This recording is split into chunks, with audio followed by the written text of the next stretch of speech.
I want to go through briefly the projects, especially the part where I use StreetLight data. So the first one was how we can define essential travel in terms of people's mobility during COVID. And we tried to see the socioeconomic differences in terms of travel demand in Columbus. So here, a brief background, we define essential travel for any out-home activities that people felt important enough for their life and work. That's why they were compelled to travel. And here we compared the derived travel demand pattern to business activities in the lockdown time. And we compared that with the same thing in 2019 to understand the local variation in travel demand and is essentiality across different socioeconomic groups. So here we used simultaneously both Safegraph and StreetLight data set. And as you can see that we categorized the Franklin County into different socioeconomic clusters from low to high. And we have different business categories for doing this analysis and try to understand what business categories seemed essential to what type of socioeconomic group. So here's from StreetLight, we collected origin destination matrices, and then we try to understand what are the area that who experienced decline in traffic. And as you can see in the figures, we try to make visualization of the OD flow. The first one is the first row for high, the second one for moderate socioeconomic, and the third one for low socioeconomic group. The first column is 2019 and the second one is 2020. And here you can see that for high socioeconomic group from 2019 to 2020, their travel footprint became very much lower during the pandemic. But in terms of low socioeconomic group who didn't have much bigger travel footprint, but the footprint was pretty much the same spatial extent here. So this was a really good understanding based on the StreetLight data set. And also at the same time, using this OD flow data, we actually applied a spatial weighted interaction model, and we tried to understand the influence of different business activities on these changes in travel demand. And based on that, we try to understand like what type of business facilities seemed more essential to what type of socioeconomic groups. For example, from the spatial interaction model results, we found that high-income people used to travel for more non-work activities like recreational, going to parks, something like that. And for low-income people, they were more inclined to travel to service jobs, food facilities, something like that.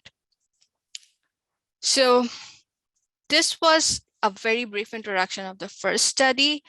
And in the next one, we try to understand how we try to focus especially for food access and try to understand its impact in terms of COVID-19.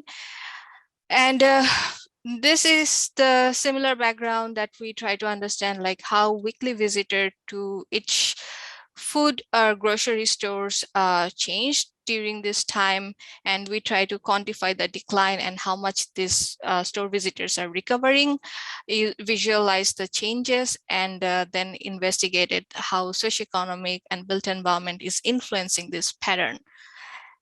Here again, we used both Safegraph data, and we collected store location and characteristics from Safegraph and Infogroup. And the OD flow was really helpful. Again, we got the StreetLight OD flow data for this purpose. And we also collected some census data for local characteristics. Okay, so we had 4 types of grocery stores: big box grocery store, mid to high end, dollar store, and local store, to acknowledge for the equity impact. And also then we applied the hurdle model to quantify the socioeconomic determinants.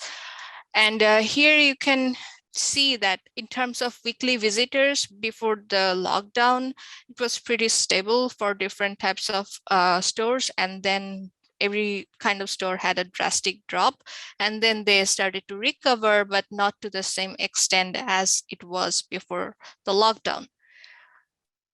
So once we have that, and here we try to do a different kind of visualization. So in the previous map, we try to graph the flow, and here it's showing the changes between the flow. So the darker the lines are, that means higher change, and lighter color means lower change. And as you can see, the first 4 figures are for lockdown phase, and then the next 4 are for the initial reopening phase. You can see that during lockdown, big box stores and mid to high-end stores had a drastic drop in their weekly store visitors. However, in the reopening phase, the drop is very low. That means they were recovering. On the other hand, the dollar stores and other stores who also experienced quite amount of decline in their visitors didn't recover much during the reopening phase. We also verified these findings from the weekly store visitor data collected from Safegraph. Here we are showing the proportional changes during the same time period. Then we try to design that hurdle model to identify the socioeconomic determinants. So our key findings here was that different types of business with varied scale have different disproportionate impact. For example, big box stores had the highest decline, but they are also recovering faster. At the same time, dollar store had the least decline, especially in the low-income areas. And also these dollar stores and low-income stores are located mostly in the low-income areas who lack access to supermarkets and grocery stores. And also these low-income people who are dependent on these dollar stores had the least decline here. So eventually, we have some more plan about using the StreetLight matrices. The first one is actually my dissertation. I'm working on understanding inclusive accessibility, how we can evaluate people's different sort of barriers and constraints toward multimodal accessibility, especially public transit, walking and biking, and how we can incorporate them within network design. So I am hoping that I can use StreetLight segment analysis, especially for this one. And for the second one, we are trying to understand spatiotemporal relationship between air quality and daily mobility pattern. So we have sensors installed all over Columbus. We are collecting air quality data, and at the same time, we want to match them to the volume data from StreetLight and then try to understand the relationship there. So these were all my research, the way I use StreetLight data so far. I have few concerns, maybe probably have discussed about this already. So every time I submitted a paper using StreetLight data, the first question from the reviewer is like, okay, what is the accuracy of this data set? We know that is cell phone based data set, but do you have like any matrices that defines its accuracy or any reference sources? And also my second concern was recently, I tried to download dataset for a larger geographic area, mostly all over Columbus metropolitan area, for a segment analysis. And there's a limit that we can upload this 500 zones and everything. I understand it can make the analysis really big. It can cause computational issues. But is there any easier way to download data for larger geographic areas?